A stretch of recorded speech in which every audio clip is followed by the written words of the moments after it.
y discutir un poquito nuestras ideas programáticas. A 10 años de nuestra fundación como partido, la verdad que para mí personalmente es una alegría que podamos contar con Juan Pablo Jiménez. Juan Pablo, además de ser un experto en temas de tributación, además de ser un académico de universidades extranjeras, compartimos valores, ideas, muchos amigos en común que han pasado por este partido y que siguen teniendo coincidencia con nosotros. Ustedes han recibido su CV, su currículum vitae, pero yo voy a decir 2 o 3 cosas.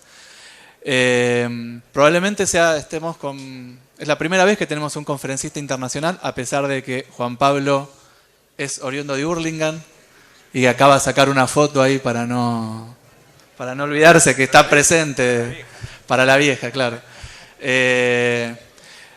Juan Pablo dirige, si se quiere, lo voy a decir no en términos técnicos, el área de tributación de la CEPAL. Reside en Chile, es argentino, es profesor en la Universidad de Columbia, da conferencias en toda América Latina, también es profesor visitante en Italia, en la Universidad de Torino. Por supuesto que tiene innumerable cantidad de artículos, libros escritos sobre reformas tributarias en América Latina. La verdad que nosotros les agradecemos infinitamente la generosidad de pasar por Argentina y venir a nuestro congreso. El año pasado ya colaboró con nosotros en nuestra plataforma para que Margarita la tuviera sobre qué reforma tributaria necesitamos para la Argentina. Y esta vez la verdad que lo convocamos, le mandamos un mail, nos dijo que sí, acá lo tenemos presente, así que aprovechemos su presencia, su dedicación, su generosidad por venir hasta Mar del Plata y a partir de ahora tenerlo como un referente, si se quiere, nuestro para todos estos temas por un tiempo largo, si es posible. Juan Pablo Jiménez.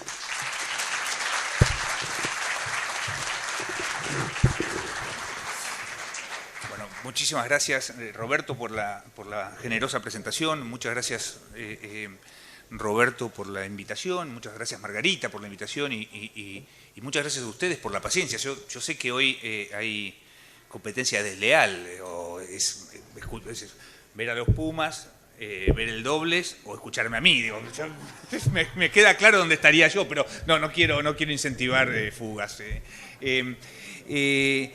No, a ver, primero, la verdad es que felicitarlos. Es una demostración de gran responsabilidad empezar a discutir la reforma tributaria. No es un tema fácil, no es un tema con el cual no hay gente, no hay manifestaciones defendiendo reformas tributarias, ni siquiera pidiéndolas.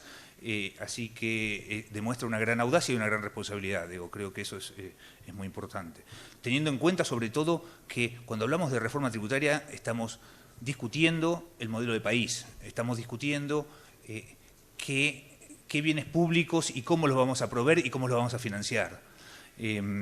Así que, bueno, gracias por permitirme presentar una de mis obsesiones, y mi obsesión y la de la CEPAL. Yo no vengo en representación de mí mismo, no vengo en representación de la Comisión Económica para América Latina, pero esta es una obsesión de la CEPAL. Cómo la política fiscal puede, de alguna manera, mejorar la vida de los latinoamericanos.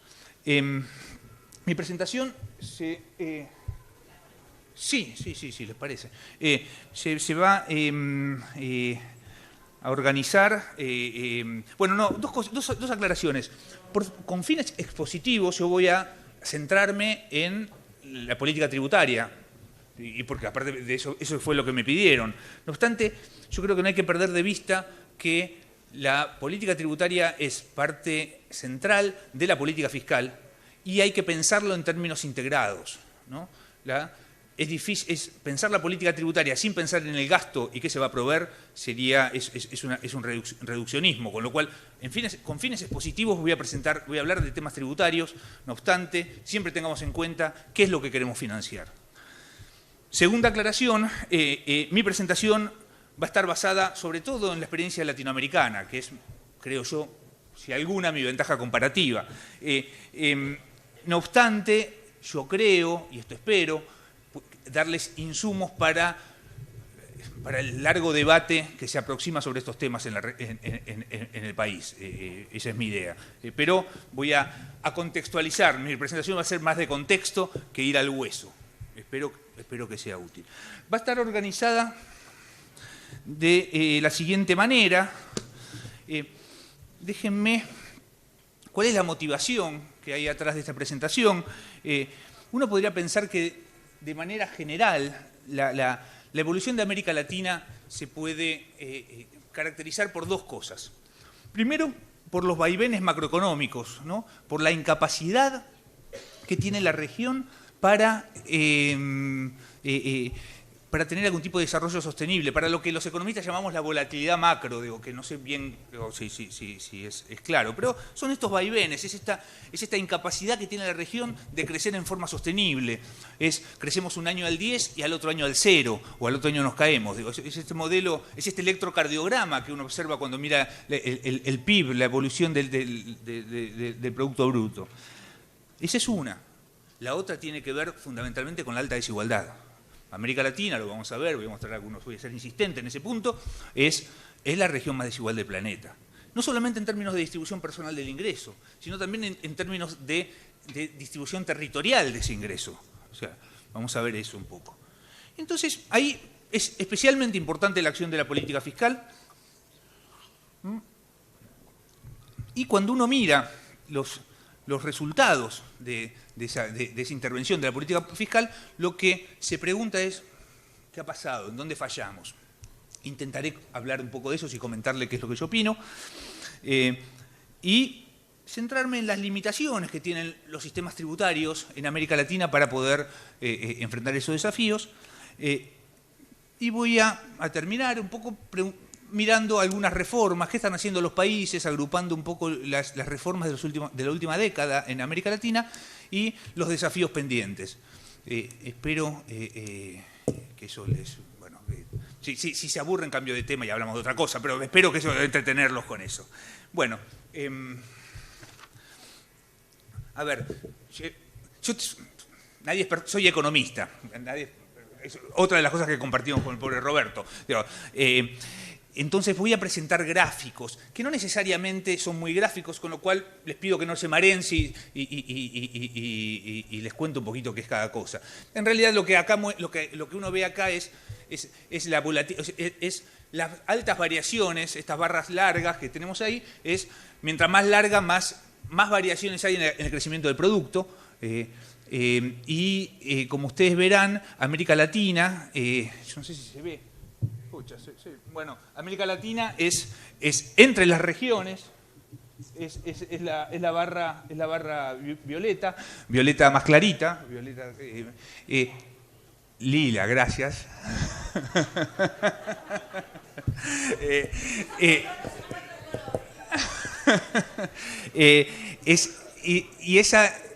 Y como ustedes ven, de las regiones es la más volátil. Pero después, si pongo Argentina es mucho más volátil que el resto. ¿Digo?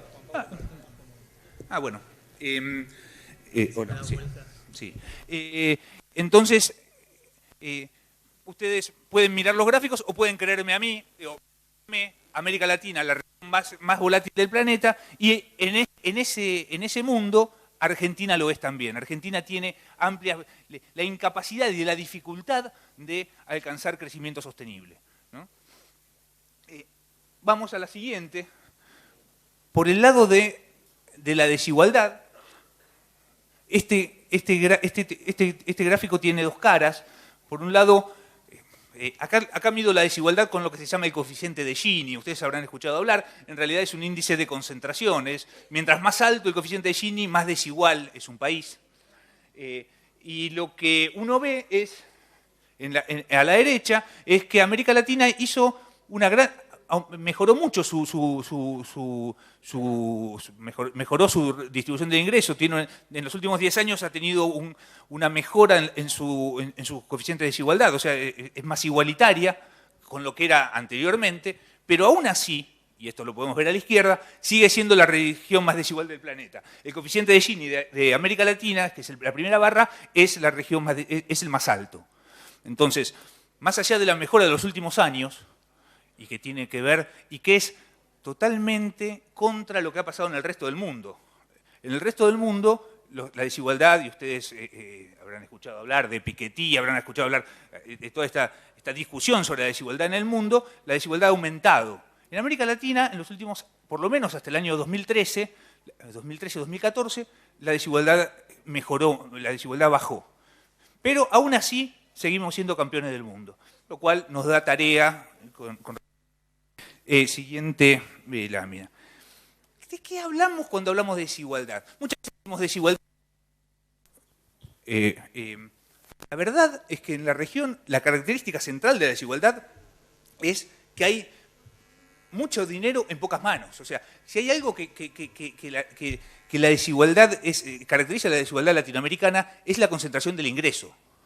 O sea, nosotros el más rico del planeta es latinoamericano. No sé si es motivo de orgullo, digo, ¿no? Pero el más rico, según Forbes, es Carlos Slim, latinoamericano. Entonces, digo, eso yo creo que es algo que tenemos que tener en cuenta cuando pensamos en un sistema tributario, ¿no?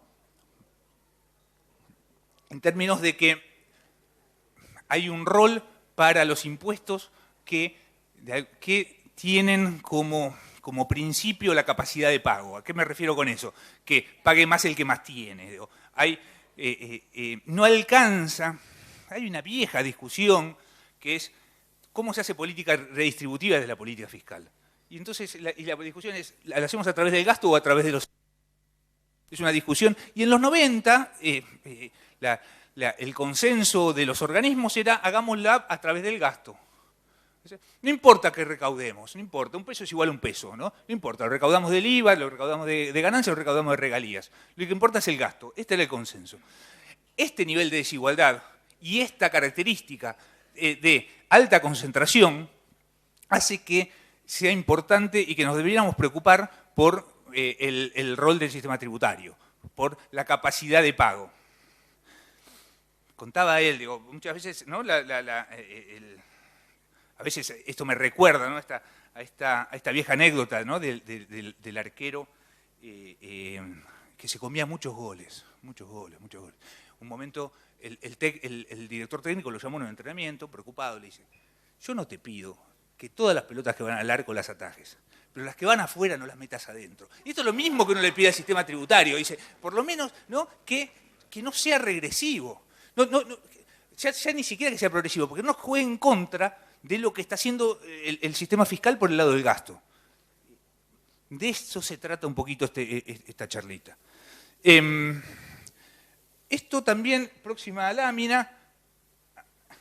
Bueno, yo pensé, discúlpenme, estaba hablando de esta lámina. Pero bueno, acá lo que vemos es, lo que quería mostrarles es que América Latina es la región más concentrada, en la cual los ricos se llevan una parte más importante. Los ricos son, en este caso, el quinto quintil, son los que se llevan una parte más grande del ingreso del país. Próxima lámina. Eso se confirma cuando miramos, esta es otra manera de mirar la concentración, es mirar cuánto se lleva el 1% más rico.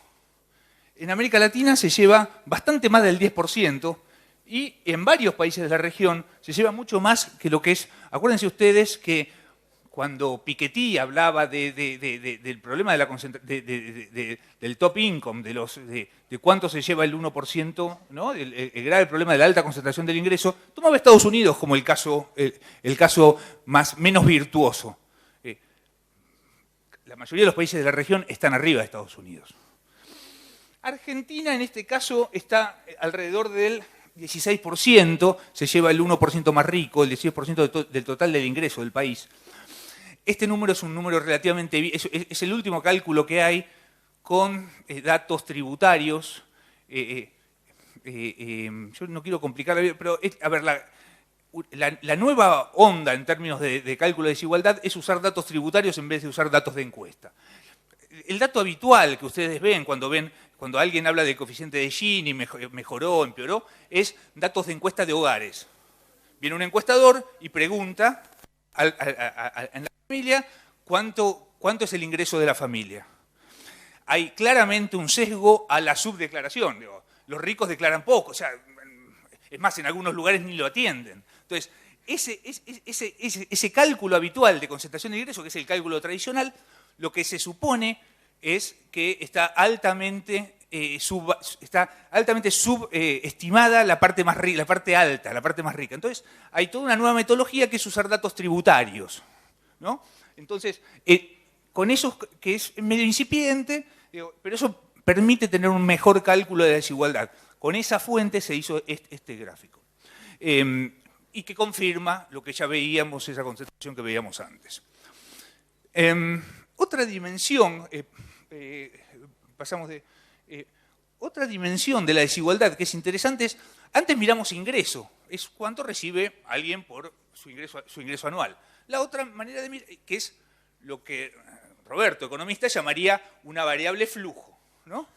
Esto es la riqueza, es la suma de esos ingresos, es el patrimonio, y cuando uno mira datos de riqueza, es mucho más desigual. O sea, el coeficiente de Gini, que es la barra roja, el coeficiente de Gini de riqueza es la barra roja. El puntito es el coeficiente de Gini del ingreso. O sea, la riqueza está mucho más concentrada, está mucho más en pocas manos. Yo sé que ustedes no lo ven, pero si de los 6 países, la fuente de tampoco lo ven acá, la fuente de este gráfico no es Oxfam, Luis Cepal, es el Fondo Monetario Internacional. O sea, no está sesgado, no es pro-poor exactamente, ¿no? Pero si ustedes ven de los 6 países más concentrados, hay 3 de América Latina: Brasil, México y Argentina. Entonces, me parecía interesante traer esta dimensión. No solamente el ingreso está muy concentrado en la región, sino que más concentrado todavía está la riqueza. Próxima lámina. Y obviamente, esa desigualdad personal tiene un reflejo territorial. Otra cosa en la que somos campeones del mundo, clasificamos para los cuartos, es la alta. Esto lo que hace es el coeficiente de Gini de los PIB territoriales, de los PIB regionales. Entonces, mientras más alto, más disparidad hay entre Santa Cruz y Formosa, entre México DF y Chiapas, entre Sao Paulo y Maranhão, ¿no?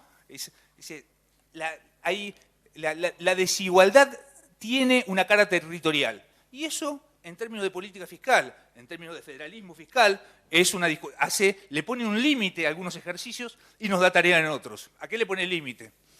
A la idea de que cada cual se financie, que cada región se financie como puede, porque efectivamente eso significa que la capacidad de cobrar impuestos en las regiones más pobres es menor, con lo cual es menor la provisión de salud, la provisión de educación, que son en varios países de la región altamente descentralizados. Uno de ellos es Argentina. Y lo otro le pone tareas. Transferencia de igualación. El gobierno central de alguna manera tiene que compensar esas disparidades. Hay una tarea de compensación.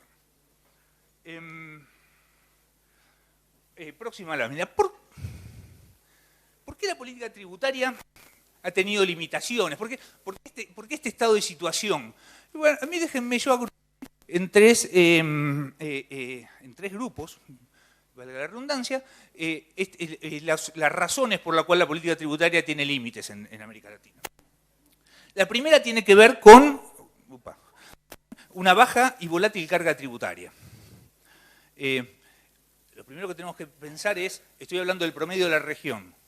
Cuando veamos el caso de Argentina, está entre las más altas de América Latina, ¿no? La tributación está entre las más altas de América Latina.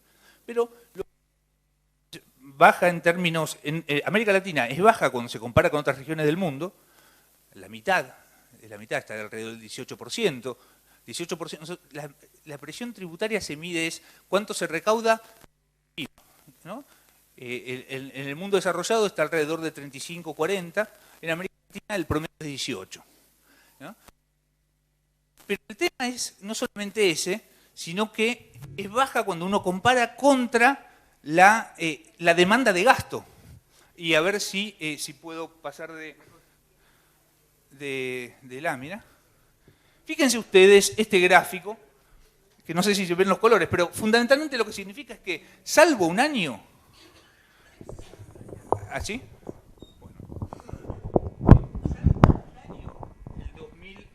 El 2006, el resto de los años América Latina en promedio ha tenido déficit fiscal.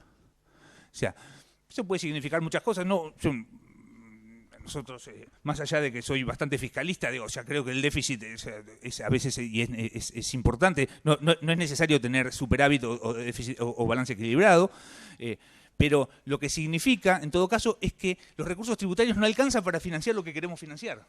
Entonces, eso es una tarea pendiente. El espacio fiscal es bajo en América Latina. Próxima lámina. Y fíjense ustedes, ¿por qué digo que es bajo en América Latina? Fíjense ustedes cuando se compara con el resto de las regiones, cuando se compara contra la OECD o contra la OECD son los países ricos. No tan ricos tampoco, está Chile, está México, digo, o son los países que se portan bien, no sé, pero bueno, son los países desarrollados, ¿no? OECD, Unión Europea. América, la presión impositiva, o sea, la recaudación en relación con el PIB, con su producto, es la mitad.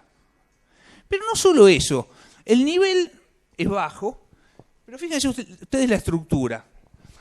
Acá tenemos impuestos directos, indirectos, y bueno, y seguridad social, pero los impuestos indirectos en América Latina también clasificamos para semifinales, Roberto. Estamos en las semifinales. Los impuestos indirectos, o sea, el IVA, los impuestos al consumo, estamos ahí clasificando para el mundial. En los impuestos directos, que son el músculo redistributivo que tiene la política fiscal, en eso, ahí estamos bajos. Pero es más, esto es bajo, pero ahora después les voy a contar que una gran parte de esos impuestos directos son impuestos a la renta. Cuando yo hable de impuesto a la renta, estoy hablando del impuesto a las ganancias. En el resto del mundo se llama impuesto a la renta.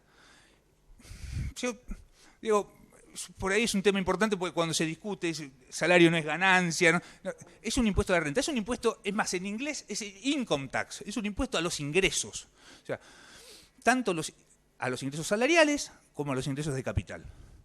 El problema que tenemos en América Latina, voy a insistir con esto, es el sesgo que tiene el impuesto a la renta o el impuesto a la ganancia sobre los ingresos salariales.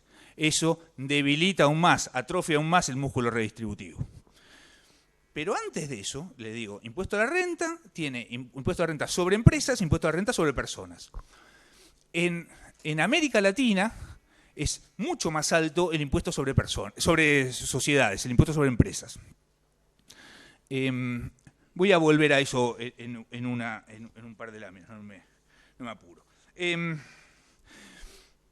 Otra característica que tiene, próxima lámina, otra característica importante que tiene la región es la alta volatilidad, no ya del PIB, como hablamos antes, sino de los ingresos.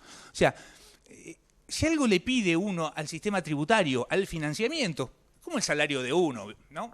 Uno lo que pide es tener un salario relativamente estable, ¿no? Para saber cuánto va a gastar el año que viene, para saber si puede pagar el colegio de los chicos, para saber si puede pagar la salud, si se puede cambiar una muela. Pero no, es eso.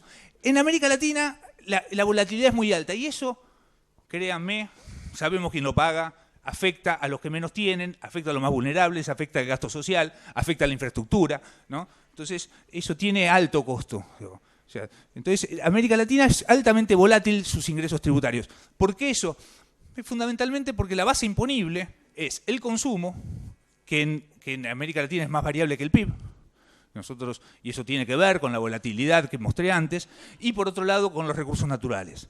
En América del Sur, los recursos naturales son una gran fuente de ingresos tributarios. Próxima lámina. Segundo grupo, entonces, primer grupo, baja y volátil carga tributaria. Segundo grupo de problemas tiene que ver con una estructura desbalanceada. Y ahí lo primero, que ya se los adelanté, es que está sesgada hacia los impuestos al consumo, hacia los impuestos indirectos, hacia los impuestos más regresivos, ¿no? Hablando mal y pronto. A los impuestos que pagan todos. O sea, el IVA lo pagamos todos, de alguna manera. Digo, o sea. Entonces, está muy sesgada hacia impuestos al consumo. La segunda tiene que ver con... o me pongo los anteojos o miro para atrás, discúlpenme. Que si bien los impuestos, un poco lo que les contaba antes, que si bien los impuestos a la renta creció fundamentalmente en los últimos años, creció fundamentalmente el impuesto a las empresas. Eso, es un límite en la fortaleza redistributiva del sistema tributario. Como decía, el ingreso a la renta tiene dos fuentes, ¿no? El ingreso a la renta sobre sociedades y sobre empresas y los ingresos sobre rentas salariales. En América Latina, más del 60% de los ingresos del impuesto a la renta son sobre ingresos salariales. Eso es claramente, y ustedes saben lo que significa, ¿no? Cuando uno discute, o sea, pone en duda, y esto es lo que, si hay algo central, si nos interesa la política redistributiva, el impuesto a la renta es central, el impuesto a las ganancias es central. Entonces, el mejorarlo es una tarea creo yo, importante para la mejora de esta capacidad redistributiva. Y otra tiene que ver con la debilidad en los impuestos patrimoniales. Los impuestos sobre el patrimonio son muy, muy débiles en América Latina. Y eso va desde el impuesto inmobiliario, impuesto predial, como se dice en otros lados, hasta los impuestos a la herencia. América Latina parece haberse resignado a no recaudar impuestos a la herencia. Y eso, si ustedes piensan que la principal fuente de desigualdad es justamente la transmisión intergeneracional, es en qué cuna nací, ¿no? La verdad es que es resignarse a consolidar un sistema muy, muy desigual de distribución del ingreso. Tiene problemas, el impuesto a la herencia tiene problemas de administración, tiene problemas de aprobación. Ustedes, no sé si siguieron, Rafael Correa quiso implementar hace un año, empezó a discutir, presentó un proyecto inspirado, yo conozco un poco el proceso, inspirado, alguien leyó Piketty, inspirado en Piketty, bueno, presentó un proyecto de impuesto a la herencia que afectaba a menos de 1000 familias en Ecuador. Hubo manifestaciones en la calle, tuvo que sacarlo de la agenda, tuvo que retirarlo del Parlamento. Entonces, tiene dificultades, pero simbólicamente, no sé, es importantísimo, me parece, por lo menos para no consolidar esta transmisión intergeneracional de riqueza y de desigualdad. Próxima lámina. Sí.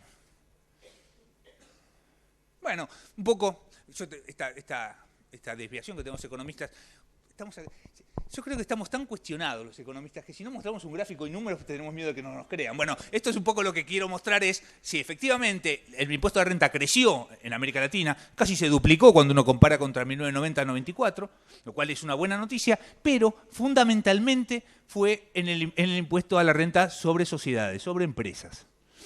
Próxima lámina. Y fíjense ustedes qué pasa en el mundo. Es lindo esto porque es como un espejito, ¿no?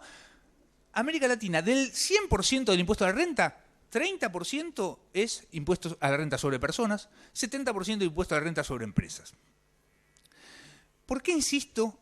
Mientras que en el resto del mundo es exactamente al revés. 70% personas, 30% sociedades o empresas.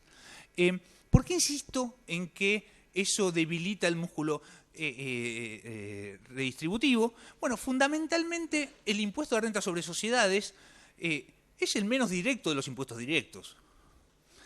¿A qué me refiero? Depende de la estructura de mercado. La capacidad o sea, en muchas de nuestras economías, la estructura de mercado le permite al empresario trasladar ese impuesto a la renta, ese impuesto a las ganancias, trasladarlo al precio. Con lo cual deja de ser un impuesto directo, deja de tener un impacto redistributivo y pasa a ser casi un impuesto indirecto. Entonces, no solamente importa el impuesto a la ganancia, el total de ganancias, sino que importa su estructura. Próxima. Y esto lo que hace es... Yo incluí mucho, yo lo pido disculpas, incluí muchos gráficos. Yo creo, a ver, la intención, si alguna, es ayudarlos a la tarea que viene y contextualizar, tener datos, ver que en Argentina efectivamente pasa eso, 70% es empresas, 30% es personas, gracias. Y eso pasa en el resto de América Latina. Digo. Entonces, eso nos contextualiza, eso nos permite tener una idea. Digo. Pero bueno, espero que les sirva. Digo, si pueden tirarlo. No hay que hacerle caso a los números. Próxima lámina. Bueno, y este que tampoco no se ve, este que no se ve, pero que muestra la estructura de los impuestos patrimoniales. Y en América Latina, el impuesto patrimonial más importante es el impuesto a las transacciones financieras. Y sí, es lo mismo que me pregunto yo. ¿Qué tiene de patrimonial el impuesto a las transacciones financieras? Lo más probable es que es un impuesto a las transacciones, ¿no? No es un impuesto al patrimonio, ¿no? No grava el total del patrimonio, sino que lo que grava es la transacción. Y es fundamentalmente un impuesto que se ha puesto en las emergencias. Es un impuesto casi de emergencia macroeconómica. En el impuesto inmobiliario, que es siempre el más grande de los impuestos patrimoniales, el impuesto inmobiliario, América Latina recauda 0,2% del PIB. En el impuesto a la herencia creo que no llega... yo ahí no lo veo, chicos. El impuesto a la herencia no llega al C, no llega a verse, es tan chiquito que no llega a ver una cifra en términos de PIB. Entonces, eso claramente agrava aún más el problema redistributivo. Tercer grupo de razones por las cuales el sistema tributario no funciona, o mejor dicho, no logra atender estos desafíos. El tercer grupo tiene que ver con una estrecha base imponible. Efectivamente, con que poca gente, o sea, con que no todos pagan impuestos, con que tiene que ver, acuérdense ustedes, que también somos campeones del mundo en informalidad. Y eso no significa que no usemos corbatas, sino fundamentalmente con economías en negro, con economías no registradas.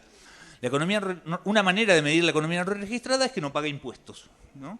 Entonces, claramente, América Latina tiene altísimas tasas de informalidad y eso se traduce en altas tasas de evasión y de elusión. También en el uso extendido de gastos tributarios.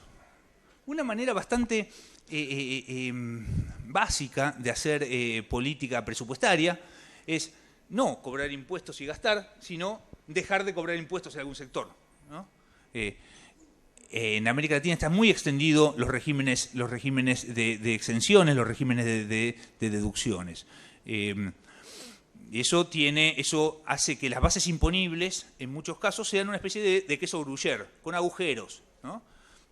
Y si a eso le sumamos los regímenes simplificados, los monotributos, los simples, esos regímenes que nacieron con una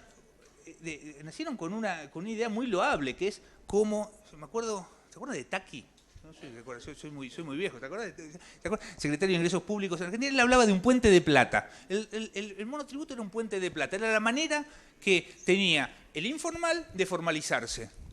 Pero es un régimen transitorio. O sea, el monotributo en la Argentina llegó para quedarse y vaya a saber quién lo saca. Digo. O sea, me recordaba Roberto el año pasado charlando, estamos hablando de 3 millones de monotributistas. O sea, el monotributo crece y no crecen los contribuyentes de ganancias. Crece muchísimo. O sea, la tasa de crecimiento del monotributo. Entonces, y hay muchos monotributistas, pero cada vez más cerca, lo insólito es, más allá de crecimiento de los últimos años, más allá de la inflación de los últimos años, se han ido pegoteando casi todos los monotributistas en la última escala, en la escala más baja. Eso tiene... Es difícil hablar de eso, lo sé, pero eso tiene un costo en términos fiscales y en términos de ciudadanía fiscal. hoy lo que hace la AFIP con los monotributistas es los mete abajo de la alfombra. Entonces, eso hace problemas, tiene problemas para mejorar el pacto fiscal, que es un poco la idea que tenemos atrás, ¿no? Que haya un Estado que nos provea, ¿no? Que podamos financiar lo que le pedimos al Estado que provea. Siguiente lámina. Bueno, acá es evasión, hay números de evasión. Una cosa que quiero decirles, y siguiendo, estoy un poquito obsesionado, el impuesto a la renta me parece, el impuesto a las ganancias, la evasión en el impuesto a la renta en América Latina es el doble que la evasión en el IVA, que ya es alta. La evasión en el IVA está arriba del 20% en América Latina. La del impuesto a la renta está entre el 40 y 60%, depende del país. Es un número. ¿Qué le podemos pedir al sistema tributario con esas tasas de evasión también, ¿no? Siguiente lámina. En esa lámina lo que quería mostrar es algo que ya les dije. Los muy altos regímenes de exenciones, estos regímenes de deducciones, que también en muchos casos nacieron con deducciones, esas deducciones sectoriales, ¿no? Que van desde la promoción industrial, ¿no? Que nacieron también con intereses loables, pero con la idea de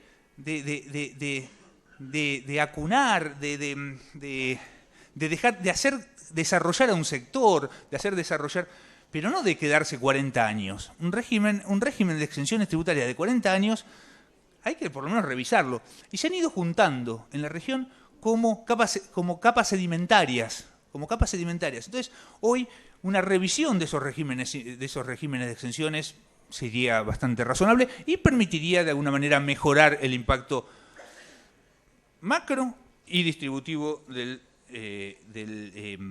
los tributos. Siguiente lámina. Esta tiene que ver con la evolución de las tasas de las alícuotas. Acá la idea es una contribución a vuestra discusión.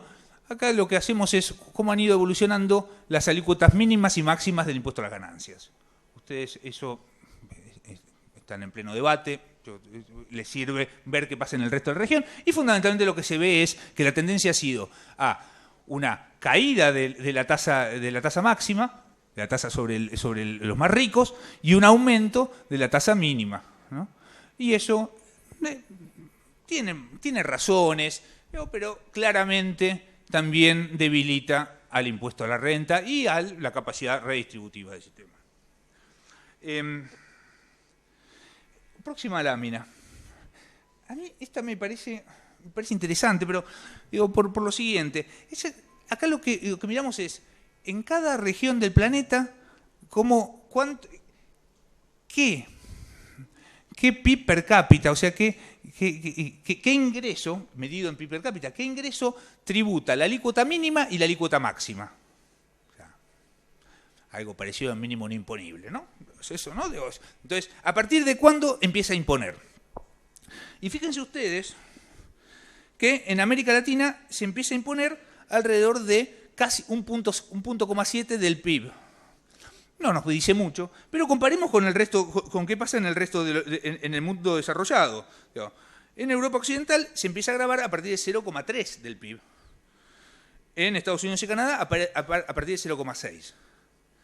Efectivamente, uno podría decir el PIB en la región es más bajo, con lo cual parece razonable que se empiece a grabar en un PIB per cápita, en un ingreso más alto. Parece razonable, porque es una manera de que haya un ingreso de subsistencia que no esté grabado. Y ustedes esa discusión la conocen.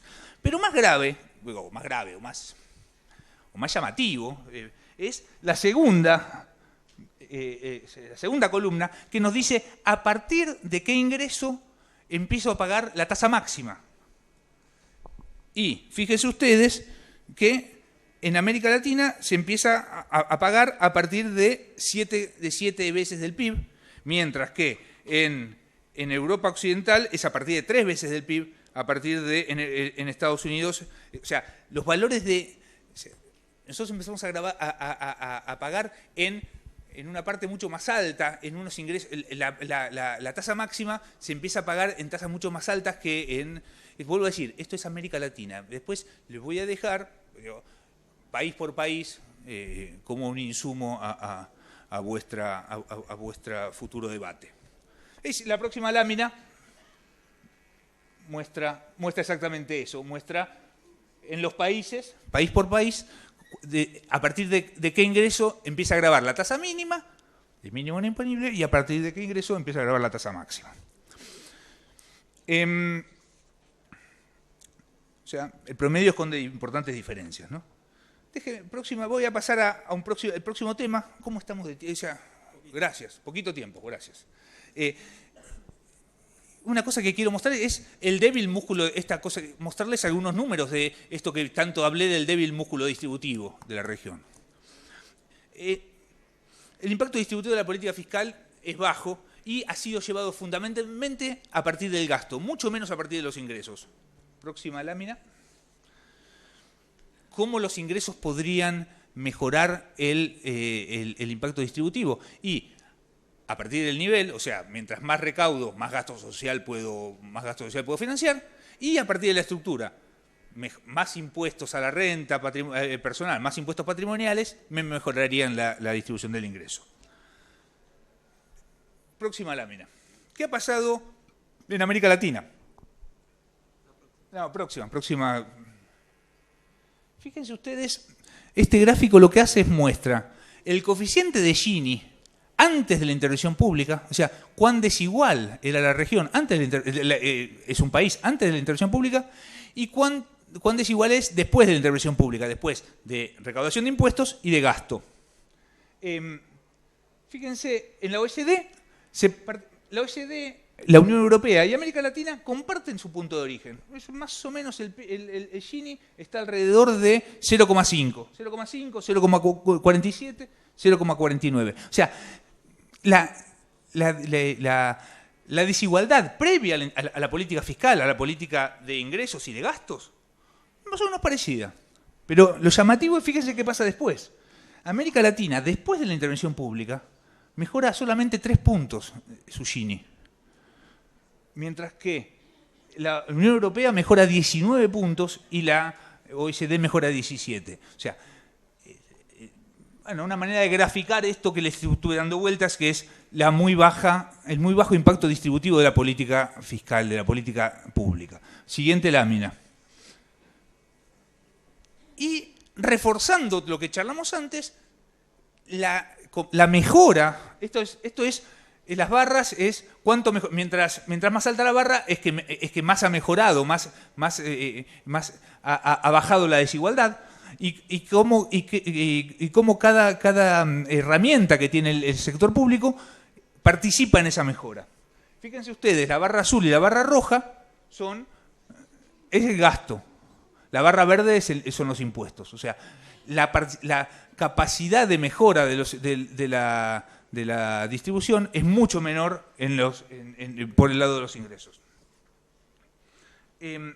Siguiente lámina. No, solo contarles, y esto por ahí no lo ven, esto es lo que dice, ustedes saben, hay una tasa nominal, ¿no? Una tasa nominal del impuesto a la ganancia. En Argentina es el 35%, en América Latina va entre el 25 y el 35%. Los que más tienen, ¿cuánto tienen que pagar de impuesto a las ganancias? Pero después hay una tasa efectiva, es cuánto pagan realmente. En América Latina, como les decía, la tasa nominal es entre el 25 y el 35%, lo que debieran pagar los más ricos. Lo que pagan efectivamente es alrededor del 5%. O sea, la diferencia entre la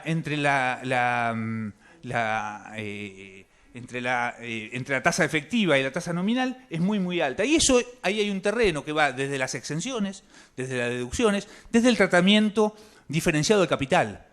Este sesgo a que el impuesto a la renta, el impuesto a la ganancia, termina siendo fundamentalmente un impuesto al trabajo, un impuesto que grava las rentas salariales. Y eso tiene un impacto redistributivo en la medida que los que tienen ingresos de capital son los más ricos. Entonces, vuelvo a decir, Argentina está alrededor de 9. O sea, Argentina es de los que más alta tiene una tasa efectiva de pago. Pero también entre el 9 y el 35, muchachos, hay una diferencia. Próxima lámina. ¿Qué han hecho los países en la última década? Bueno, la última década, a diferencia de la historia de la región, mostró gran activismo fiscal, la verdad, gran activismo tributario. Y ustedes lo pueden ver ahí, ha habido alrededor de 51 modificaciones tributarias. Modificaciones tributarias en realidad es el movimiento de una alícuota, o sea, alguna exención, ¿no? Ha habido alrededor de 14 reformas tributarias que han sido reformas tributarias parciales sobre algún impuesto, sobre alguna parte, y 4 reformas tributarias estructurales. Cuando decimos una reforma tributaria integral, una reforma acuérdense, la última reforma tributaria integral en la Argentina fue en 1974. ¿No? Si hablábamos ¿no? que la última reforma de la coparticipación es de 1988, ¿no? O sea, la última reforma de distribución de los ingresos es del 88, la última reforma de creación de impuestos es del 74. Tiene dificultades, es difícil, pero debiera ser el objetivo. ¿Qué impuestos han modificado? América Latina está en una tendencia, y esto me parece que es importante, a mejorar. Ha habido en los últimos años una mayor preocupación por el impacto distributivo de la política tributaria, preocupación que en los 90 no estaba, ¿no? Y se ha mejorado, fundamentalmente modificado el impuesto a la renta. Ha habido 51 modificaciones sobre el impuesto a la renta y alrededor de 29 del IVA. Hay 4 reformas tributarias estructurales en los últimos 10 años. Yo les voy a charlar un poco, si Roberto me deja, de 2, de la de Uruguay y de la de México. Pero ha habido Uruguay, Colombia, México y Chile. No han sido fáciles, no han sido fáciles. En muchos casos, en el caso de Chile, por ejemplo, significó la renuncia del ministro, o sea, tiene sus dificultades, ¿no? Importantes, pero me parece, bueno, es una tarea a emprender. Próxima lámina.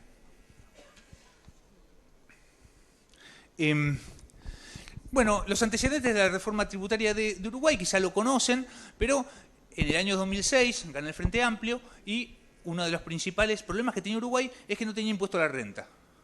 El impuesto a la renta personal había sido derogado, vaya casualidad, por el gobierno militar. A veces pasa, ¿no? Estas cosas a veces se asocian la ideología y la tributación. ¿Sí? Esto es una cosa, yo un poco, la política fiscal es la más política de las políticas económicas, ¿no? Estamos de acuerdo en eso, ¿no? Cuando hablamos de política económica, la política se da en la política fiscal, ¿no? Y eso requiere consenso, requiere discusión, requiere debate, y eso es. Entonces, ¿cuál era la idea, cuál eran los objetivos de esta reforma? Bueno, primero incrementar la equidad tributaria. No tenía atrás una intención recaudatoria. Tenía que ver con el contexto particular de ese momento, no tenía grandes déficits fiscales en ese momento Uruguay, con la simplificación del sistema tributario y con generar incentivos a la inversión. Para ello lo que se hizo fue crear el impuesto a la renta personal, mejorar el impuesto a la renta sobre sociedades y una disminución de la alícuota del IVA. ¿Cuál fue el impacto? En términos recaudatorios, neutro, vuelvo a decir, no había objetivo de recaudación y hubo una mejora distributiva. Los cálculos año a año que ha hecho el gobierno ha sido de mejora distributiva a partir de la creación del impuesto a la renta. Siguiente lámina. Un poco me parecía importante mostrar, este es el caso de un país centralizado, Uruguay es un país centralizado, un país que tiene una Secretaría de Hacienda, ¿no? Una DGI, ¿no? Se llama DGI, se llama DGI en Uruguay, no AFIP, por eso digo. O sea, no es que sea tan. Viste que hay gente que habla de SECBA todavía cuando. ¿No? Entonces, mientras que México tiene algunas cosas más parecidas a nuestro país, en términos de un país descentralizado, federal. México tiene. México tiene... no, ¿te fuiste lejos? Una que dice México. Es más para atrás. Esa es una forma de apurarme, lo sé, pero bueno, ya me quedan 2 láminas, nada más. Entonces, y les agradezco la paciencia, sinceramente. Entonces, Los objetivos de México sí tiene un problema, ha tenido un problema importante de recaudación tributaria. México, yo ya mostré tantos números que no los mostré estos, pero América Latina, en ese promedio que hablamos antes, hay 3 países que están arriba, la recaudación está arriba del 30% del PIB. Argentina, Brasil, Uruguay. Y hay países que está alrededor del 10%, de la recaudación tributaria alrededor del 10% del PIB. Son México y América Central. ¿Por qué México es tan baja la recaudación tributaria? Porque tiene ingresos no tributarios, tiene petróleo, tiene Pemex, ¿no? Pemex, eso de alguna manera complementa los ingresos fiscales. O sea, hay una relación inversamente proporcional entre la capacidad de recaudar impuestos sobre petróleo, sobre minerales, Paraguay tiene ingresos tributarios, no tributarios importantes por las regalías hidroeléctricas, ¿no? Hay una relación proporcional. Entonces México necesitaba, el rendimiento de Pemex ha sido decreciente, pero anterior a la caída de los precios de petróleo, entonces necesitaba reforzar esta pata tributaria y una de las cosas, como ustedes conocen, una de las primeras cosas que hizo el gobierno actual cuando asumió es convocar una serie de pactos. Un pacto por la energía, un pacto tributario. A partir de esos pactos, un pacto federal, a partir de esos pactos se implementó una reforma tributaria cuyos objetivos tenían que ver, son los que están ahí, pero con fomentar la estabilidad de crecimiento, aumentar la equidad, facilitar cumplimiento, promover la formalidad, fortalecer el federalismo, fortalecer Pemex y fortalecer la institucionalidad fiscal. Las principales medidas tuvieron que ver con una homogeneización del IVA, con un reemplazo del impuesto a la renta empresarial, con un impuesto sobre renta de capital, o sea, eso le permite mejorar el impacto distributivo del impuesto a la renta, con una creación del régimen simplificado, ¿no? Es un poco esta idea de incorporar a los informales, y algunas novedades, un impuesto ambiental, un impuesto sobre los combustibles fósiles y sobre el uso de plaguicidas, y otro que vamos a ver en la última lámina, un poco cuando le cuente las tendencias y los desafíos, los impuestos, volvemos a decir, los impuestos no solamente sirven para recaudar, los impuestos son señales, los impuestos dan incentivos o desincentivan. En los últimos años ha habido una discusión sobre los temas ambientales, no solamente se puede hacer a partir de subsidios, sino también a partir de impuestos.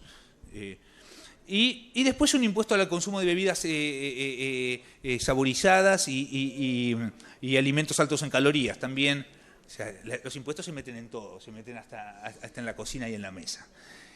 ¿Cuáles fueron los efectos? Los efectos fueron fiscalmente bastante más altos de lo que se esperaba, han dado más de 2, se esperaba había una estimación de alrededor de 1.5 de mejora en la recaudación, de 1.5 del PIB, y fue de 2,6. Y ha habido una mejora de distribución a partir de una mejora de 0,03 puntos del coeficiente de Gini. Para terminar, déjenme contarles, próxima lámina, un poco cuáles son las... A mí se me perdió la lámina, pero bueno, acá estamos. ¿Cuáles han sido cuáles son las tendencias recientes en términos de reforma y juntarlo y cuáles son los principales desafíos que han tenido estas reformas? Bueno, la primera tiene que ver, o sea, más allá de las señales, más allá de todo, los impuestos recaudan. El mundo entra en terreno de incertidumbre. Los altos déficits tienen sus riesgos, ¿no? Entonces, empieza a haber una necesidad de mejora en las cuentas fiscales. Esa tarea la siguen teniendo el sistema tributario. Y ahí ha habido un aumento de carga tributaria, y otra tendencia mundial es la disminución de los gravámenes sobre comercio internacional, ¿no? Hay una cantidad de acuerdos que ha habido en términos de comercio que le ponen una agenda a los países en términos de decrecimiento de los derechos de importación y, bueno, en algunos casos de exportación. La segunda tarea tiene que ver con mejorar el impacto distributivo. En mejorar el impacto distributivo que yo creo que he sido enfático, por lo menos, no sé si convencí a alguien, pero he sido enfático al respecto, y atenuar las desigualdades territoriales. Para eso, ha habido un incremento de la tributación a la renta, avances de equidad tributaria y mejoras en los efectos distributivos, y la idea de fortalecer los impuestos subnacionales. Es una gran deuda que tiene la región, es la alta asimetría vertical. ¿A qué nos referimos con asimetría vertical? Es que un nivel de gobierno gasta mucho más de lo que recauda. Esto es muy alto en Argentina, es mucho más alto en México, es un poquito más bajo en Brasil. O sea, los gobiernos subnacionales tienen una gran parte del gasto, pero recaudan poco. Eso, en alguna manera, tiene su lógica, tiene que ver un poco con las disparidades territoriales que le contaba antes, pero también es cierto que hacen que a veces haya pereza tributaria subnacional, o que tenemos que de alguna manera fortalecer los incentivos para la recaudación subnacional. O sea, que los gobiernos subnacionales aprovechen por lo menos las bases tributarias que tienen. El impuesto inmobiliario, una cosa a mí me llama la atención, en la Argentina en los últimos años, siempre ingresos brutos fue la principal fuente de financiamiento de las provincias. La segunda fue el impuesto inmobiliario. Hoy por hoy es sellos. Hoy por hoy el segundo impuesto más importante es sellos. Eso tiene, o sea, más allá de los que compran y venden inmuebles y saben el costo de eso, realmente es diagnóstico de esta debilidad redistributiva. El tercer punto tiene que ver con la institucionalidad tributaria, ¿no? Con mejorar a los sistemas a las administraciones tributarias, y con un punto que es bien importante, yo no le he hecho mucho énfasis, pero bueno, yo creo que es la aparición de mecanismos de cooperación internacional. O sea, el mundo ya empieza a desafiar a los paraísos fiscales, a la falta de información, empieza a haber iniciativas, como siempre, promovidas por la crisis de los países centrales, ¿no? Ha habido iniciativas más agresivas en términos de intercambio de información y de tributación. Eso, más allá de quién lo origine, tiene como ventaja, tiene como posible ventaja, es empezar de alguna manera a rodear a los paraísos fiscales, a rodear a la opacidad tributaria, ¿no? A rodear a los ilícitos tributarios. Un aspecto que me gustaría resaltar tiene que ver con la economía política de las reformas. ¿Qué queremos hacer? ¿Unas reformas parciales, emparchar, o queremos hacer unas reformas integrales? Para las reformas integrales no son de un partido político, las reformas integrales requieren de pactos, requieren de consensos, requieren de acuerdos, requieren de discutir, ¿no? ¿Qué país queremos? ¿Qué queremos proveer con el financiamiento? ¿Para qué vamos a usar la plata? ¿No? ¿Qué es la manera? Porque, vuelvo a decir, si alguien pagar por impuestos por pagar, difícil de convencer a alguien, ¿no? Entonces, creo yo que la idea de pacto, la idea de la economía política, como decimos los economistas, ¿no? ¿Cómo hacemos viable? Es cierto. Después, a ver, nosotros diseñamos al modelo perfecto, ¿no? O sea, ahí están los economistas diseñando el modelo perfecto, y lo que sale después en el Congreso es un Frankenstein, más parecido a Chucky, ¿no? O sea, hay que soportar eso, ¿no? Hay que soportar que la doncella que imaginamos no necesariamente es la que nos visita finalmente. Pero, creo yo que hay que es necesario ahí ensuciarse, empezar a trabajar, la necesidad de trabajar. Eso requiere pactos, requiere acuerdos, requiere saber qué es lo que esperan. Para terminar, las nuevas tendencias un poco. En la región empiezan a discutirse temas que no se discutían en términos tributarios, ¿no? Unos tienen que ver con los impuestos al patrimonio, esto que decía, hay claramente una deuda en términos de los impuestos a la riqueza, en términos de impuestos a la herencia.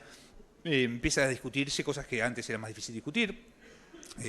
Quizás surfeamos la ola Piketty, lo cual, si la ola nos lleva para el mismo lado, no está mal surfearla. Temas ambientales.